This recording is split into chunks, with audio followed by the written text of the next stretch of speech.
Hey, salut tout le monde, nouvelle Actu Fixe. Comme d'hab, je vais résumer toutes les news des statues en résine de la semaine, les précos, les teases, vous saurez tout. Je vous invite à me dire en commentaire votre top et votre flop de la semaine, ce que vous avez préco, ce que vous avez trouvé à chier. On va voir un peu les tendances quand on se voit le lendemain sur Twitch à 21 h pour parler de la collection. Allez, on commence directement avec les précommandes manga. Et là, on a du français avec Tsume, nouvelle Ikigai. À livraison rapide, on va voir ça. C'est du One Punch Man, c'est la première de mémoire avec Garou. On avait déjà eu des HQS, Saitama et Genos. Cette fois-ci, on a Garou en Ikigai, donc en un sixième personnage très iconique. J'adore personnellement dans One Punch Man, plus dans le manga que dans l'anime, qui est quand même au-dessus, je trouve, largement. Le Garou est plutôt décevant pour ma part parce que je trouve qu'ils se font pas du tout sur le concept Ikigai. La pose et tout, ça ne va pas. Moi, je pense que Garou, alors c'est mon avis perso, il serait mieux sur un moment bien badass, voire un moment muséum. Il est plus fait pour une pose muséum ou alors perché sur un caillou, machin, enfin un truc assez stylé. Là, avec son point de l'eau, je sais plus comment ça s'appelle exactement, je suis vraiment pas fan. Je suis assez déçu de cet Ikigai, malheureusement. Il y en a qui aiment, d'ailleurs, tant mieux pour eux, comme ça vous allez pouvoir voir votre Garou, peut-être du Saitama, peut-être pas d'autres choses qui pourraient arriver après. Il y a des persos à faire, il y en a quand même pas mal. Par contre, les persos, tous les héros de classe S et tout, ça se prête très bien au Ikigai, parce que vous n'allez pas les acheter en HQS+, etc. Voilà, vous savez que vous avez une production rapide, parce qu'on a déjà vu des photos, ça c'est plutôt cool, ils continuent sur leur lancée. Ensuite, précommande jeux vidéo, et là, c'est un raté de ouf, la tablette Sheikah de F4F. Il y a des gens qui ça va plaire, mais je pense que pour la plupart des habitués de résine, ça va quand même faire un sacré choc. La statue, enfin la résine a vraiment un temps de retard assez conséquent. Tout ce qui est texture et tout, ça rend pas bien. Et je trouve qu'il y en a qui font beaucoup mieux en indépendant de leur côté, qui vendent en commande privée. C'est quand même dommage. Après, le système de LED est plutôt cool, parce que quand on la pose, paf, ça s'allume. En orange de partout, d'ailleurs, ça reste allumé. Mais à voir si vous voulez le laisser tout le temps allumé, je ne pense pas. Parce qu'une fois que ça ne marchera plus, vous serez un peu deg. Après, c'est des LED, ça tient quand même très longtemps. Et quand on enlève, hop, ça devient bleu. Ça, c'est plutôt sympa. Donc, je passe mon tour, mais je pense qu'il y a des gens qui vont être très intéressés à prendre en version régulière si vous les payez beaucoup moins cher. Malheureusement, les LED sont quand même assez importantes. Donc, chez Kodaniki, vous aurez que la régulière. Mais si vous voulez l'exclusive, vous payerez bien plus cher pour les LED.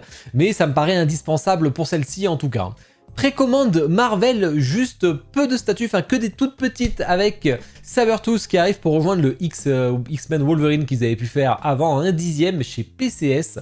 Donc voilà, plutôt simple, socle tout simple. On a une autre version en blanc si vous préférez, on est vraiment sur le même principe qu'avant. C'est bon à savoir, ça peut plaire à des gens. J'aime bien ce que fait PCS en ce moment, je trouve qu'il se régale. Et on a Iron Studio avec un Captain America en version régulière toute simple, voilà. Vous avez Captain America en un dixième toujours, mais en version deluxe avec un peu plus de décor, ça prend de la hauteur, ça dépend de la place que vous avez. Vous avez un petit Cyclope, mais alors version un peu dessin animé, c'est assez particulier, ça plaît ou ça plaît pas, mais ça fait toujours plaisir. On a Gambit aussi et on a Rogue qui arrive.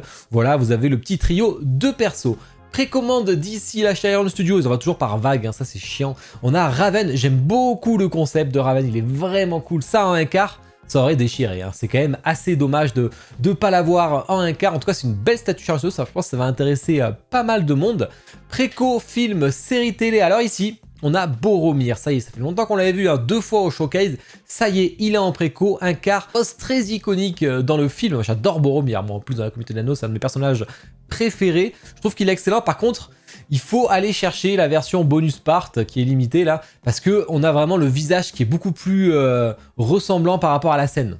C'est beaucoup plus en accord, je trouve, par rapport au premier visage, donc ça me paraît un peu obligatoire. En tout cas, il est vraiment cool. De toute façon, les deux seront chez Kodayaniki en version régulière ou version bonus. La seule différence, c'est que quand chez Prime One en direct, c'est exactement le même prix. Je vous mets les deux liens, en tout cas, si vous êtes intéressé, dans la description pour les liens affiliés. J'aime beaucoup. Ça va plaire. Là, ça fait une belle gamme, un quart chez Prime One. Ensuite, le Vélociraptor femelle de Prime One, cette fois-ci en 1/6, je trouve super. Moi, j'adore. En plus, les Raptors, c'est vraiment le kiff, je pense, pour beaucoup de monde. De Jurassic Park 3, il est superbe. Il a l'air assez incroyable d'avoir les deux d'ailleurs côte à côte, celui qu'on a vu la dernière fois en précommande. Ça peut être très sympa, ça prend pas trop de place là aussi, que 44 cm, 56 de large tout de même. On a une bonus part avec un œuf à 350 exemplaires, je trouve plutôt cool d'ailleurs d'avoir le petit œuf à côté. Surtout que ça fait partie un peu quand même du film, même s'il y a déjà les œufs sur la base quand même, c'est bon à savoir, mais là vous l'aurez en plus gros. ECC avec un nouveau œuf. nouveau œuf d'un... J'ai oublié le nom du dino là franchement. Mais c'est sympa, prend pas trop de place. Voilà, c'est toujours en plus de la bonne qualité qu'ils font en général je trouve. PCS avec Pumpkinhead pour leur gamme horreur et franchement il est stylé. Par contre vous regardez la place qu'il prend. Hein. Surtout la profondeur forcément quand on le met comme ça avec son doigt vers l'avant. C'est gigantesque, c'est quand même du 1 tiers. Hein. Donc c'est du balèze, perso est bien dégueulasse comme il faut. Dispo partout bien entendu. Par contre si vous voulez la version exclusive c'est que chez PCS qu'ils vous rajoute espèce de bébé Pumpkinhead. Je sais pas ce que j'ai pas vu le film. Hein. On peut rajouter sur la base, le truc est flippant de ouf, hein. Il est dégueulasse. Hein. Donc voilà, ça vous paraît indispensable, va falloir prendre sur le site directement. En tout cas, j'aime bien ce que fait PCS, en ce moment, il se régale. Gentle Giant avec Bo-Katan sur son trône, alors là, j'aime pas du tout, enfin la statue, même si elle est pas chère, le but de Gentle Giant, c'est de faire des trucs pas trop chers. Je peux vous dire qu'il y en a qui font quand même mieux, hein, même pour ce prix là, on a pu voir la Pixar Naruto Nova par exemple, voilà, c'est un acteur, c'est quand même moins évident. Mais voilà, vous l'avez en zoom, franchement, ça vend pas du rêve. Et on a aussi l'Ewok, plutôt sympa. Mais je trouve que pareil, les concepts, enfin plutôt les matériaux, les textures, tout sont un peu dépassés. Mais bon, à voir ce que ça peut donner. En tout cas, c'est très sympa d'avoir un Ewok chez soi. C'est un truc que je pourrais faire d'ailleurs. Iron Studio avec pas mal de statues intéressantes. On a le Anakin Pod. Forcément en 1/20, hein, pas en 1/10 parce que là c'est quand même assez petit, le prix complètement déconnant comme d'habitude, je comprends pas, c'est assez grand quand même, mais bon, faut pas déconner, hein, faut rajouter l'importation en plus, je trouve ça extrêmement cher. Et vous avez The Last Rodin, elle est vraiment cool, par contre celle-là en 1/10, elle est superbe. Pour ceux qui veulent pas acheter la PCS en 1 tiers ou 1 quart, qui coûte plus de 1500 balles, c'est une méga alternative hein, et qui prend beaucoup moins de place, franchement j'aime beaucoup. Précommande de BD Fariball qui envoie Astérix, donc après Astérix et Obélix l'année dernière que j'avais adoré, là on a un Astérix tout simple, je trouve excellent. Mais vraiment, je le trouve excellent. Tu mets ça à côté des BD et tout, c'est excellent. Bon, il faut un Obélix et tout, mais déjà, rien qu'un Astérix comme ça, il a l'air incroyablement bien fait, pas très grand et tout. Toujours le tarif un peu BD qui fait toujours un petit peu mal, mais franchement, je le trouve super, bravo à eux. On a fait le tour des précos, on va passer aux teas. Pas beaucoup de précos, j'en profite, hein, c'est plutôt tranquille en ce moment. Je vous invite à passer par mon lien affilié dans la description. Je suis mon partenaire Kudainiki, ça me soutient, ça fait plaisir et je vous en remercie fortement. Gardez le lien en favori. Et ensuite au niveau du planning, demain soir, retour des Discuss avec des invités. J'ai pris une petite pause de 2 mois, mais ça y est, on y revient. 2 invités, grosse collection de jouets avec quelques statues depuis peu. Les collections du Maître des LED qui a beaucoup évolué là aussi, parce qu'il y a eu beaucoup de réceptions dernièrement, qui est même passé au waifu, donc on va pouvoir voir ça. Bon, avant de commencer les teas, on va parler un peu de la situation Plastoy Taka. Vous savez que Plastoy a racheté Taka, donc là on est bien clair, hein, c'est pas une fusion, c'est vraiment Taka qui a cédé la marque à Plastoy, mais il a cédé la marque, dans ce qui permet visiblement à Plastoy de pas récupérer tout le passif et tout, donc toutes les commandes clients, etc. Donc ils font un peu ce qu'ils veulent. Donc ils ont décidé de communiquer enfin et de montrer le roadmap des prochaines statues qui vont arriver. On sait qu'il y en a qui sont déjà en route, hein, alors on va regarder un peu tout ça. On sait qu'elles sont déjà arrivées d'ailleurs, hein, parce qu'elles sont dispo chez Kodai en stock. Les 2 PVC Olive et Tom, il y a eu un restock sur Koro CNC, ça va plaire à des gens.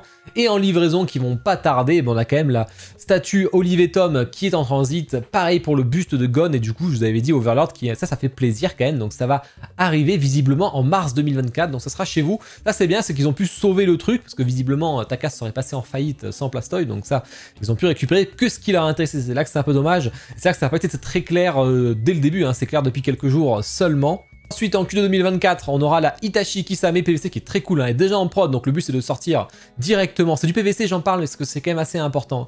Donc là on s'en sort du stock direct, et le buste de Meliodas, ça fait plaisir aussi, qui est en prod, mais il va falloir patienter un peu. Et enfin, pour l'année, fin d'année, on aura la Happy 1/1 statue qu'on avait pu voir au showroom que Dayaniki qui nous avait montré. On aura la Merlin 1/8 et la Kaito 1/8 qu'on avait vu aussi, mais qui allait être retouchée, qui était assez complexe, hein, pour pas avoir de casse et tout. On va voir Kuroro, pour l'instant ça en parle plus de Kuroro, on verra s'il le retouche ou pas, j'en sais rien.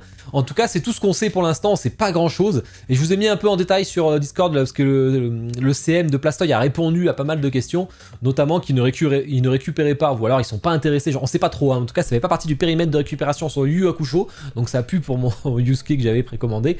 Là ça risque, on peut perdre notre argent malheureusement si ça passe en liquidation, donc ils ont dit de voir avec Taka pour les remboursements, mais Taka ne rembourse plus depuis plusieurs mois, donc ça va être compliqué malheureusement. Pareil pour la prévise de Dreamland, donc là ce serait Ketei Art qui reprend le Ulule, hein. Donc le Ulule uniquement pour l'instant, mais il s'intéresse fortement à Prévis, mais Prévis il faut repayer la moitié de la prod, donc il n'a pas commencé d'ailleurs, donc c'est un peu complexe, donc pour l'instant c'est, on sait pas trop. Si vous avez préco en boutique, de toute façon vous êtes tranquille, hein, bien sûr, hein, vous pourrez vous faire rembourser le jour où il y aura la liquidation, etc. Hein. Mais pour l'instant, c'est vrai que tous ceux qui sont en direct, c'est plus compliqué pour eux malheureusement. Je lis en même temps, Yu-Gi-Oh! Reborn et Skull Knight, elle est bien reprise chez eux, ils ont dit, par contre elle sera annoncée dans une prochaine mise à jour du roadmap, mais en 2025, donc il va falloir être ultra patient, mais vraiment ultra patient, mais bon... Alors ça fait chier, hein, vraiment, hein, c'est vachement long. Après, au moins, elles sortent visiblement, c'est ce qui se dit, on verra. Et Dragon et Kuroko no Basket, ça fait bien partie de leur reprise, mais ils n'ont pas encore de date à confirmer. Donc ils mettront à jour le roadmap régulièrement. Pour ça, il n'y a pas de date d'annoncer. Ça peut être très très long, ça peut être court. J'imagine qu'ils sont en pleine négociation de contrat, donc pour l'instant, on n'en sait rien. Yusuke ne fait pas partie à date de la reprise, ce qui veut dire pas de retour sur le transfert de cette licence. Ce qu'on sait pas, c'est s'ils sont intéressés ou pas, ça on n'en sait rien. Ça fait comme Oniri parce que tous les autres projets ont déjà été récupérés par Plastoy et ils s'y mettent dessus, donc ça devrait sortir. Tout ce qui est portefeuille client, il y a toute une procédure qui a été dit, il va falloir vous faire connaître en envoyant la facture, des copies des relevés de quand vous avez payé. Si vous avez payé en 10 fois, il faut avoir les 10 captures d'écran forcément. Il y a les petites, ils vous ont montré comment faire, comment demander leur remboursement. Si vous voulez faire rembourser une statue qui est en cours, c'est pas eux qu'il faut s'adresser, hein, c'est à l'ancienne. Là où l'ancienne structure Taka, sauf que malheureusement j'ai entendu qu'ils remboursaient pas trop, donc c'est un peu complexe cette histoire. Allez voir un peu les communiqués officiels. Et on va quand même enchaîner avec de bonnes nouvelles, on continue avec les teas manga. Figurama, bah comme d'hab, retouche des visages de Hokuto no Ken. Alors ça c'est quand même assez incroyable. Ça c'est vraiment du marketing pur et dur. Ça fait genre on vous écoute, 2 jours après on a tout modifié. Ça fait toujours, je sais pas si c'est bien ou pas, vous me direz d'ailleurs, c'est que le 3D. Hein.